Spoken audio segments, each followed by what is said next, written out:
Hakuna watu wanaumiaga kitu kidogo kama watu wenye roho nzuri. Yaani unakuta mtu ana moyo safi, yaani unakuta ni yeye ana moyo wa upendo, yeye anajuaga kusaidia watu, yeye ajuaga kuweka vitu moyoni, yeye anaga makuu, yeye anapendaga tu maisha yaendelee. Hao watu wanaumiaga jamani, kitu kidogo kinawaumiza. Unajua kuna muda kwenye maisha you need to be beautiful, not just beautiful from the outside. You need to be beautiful even inside. Ukishakuwa na ukishakuwa na roho mbaya, ukishakuwa na chuki, ukishakuwa na wivu, wewe ni ngumu kufanikiwa. Hutokaaga utoboi kwenye haya maisha. Yaani wewe maisha mafanikio na unaweza ukayapata yakaja na kuondoka. You need to be beautiful inside and outside.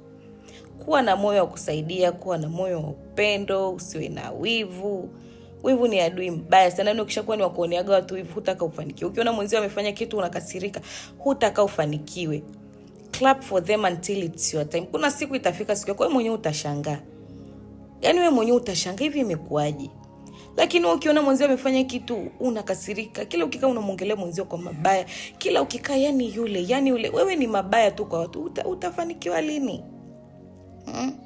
Just be beautiful inside, outside. Just be beautiful. Kuwa na upendo, usiongelee watu vibaya, yasokuhusu achana nayo, focus na ya kwako, sali, muombe Mungu. Kwani usifanikiwe chomi?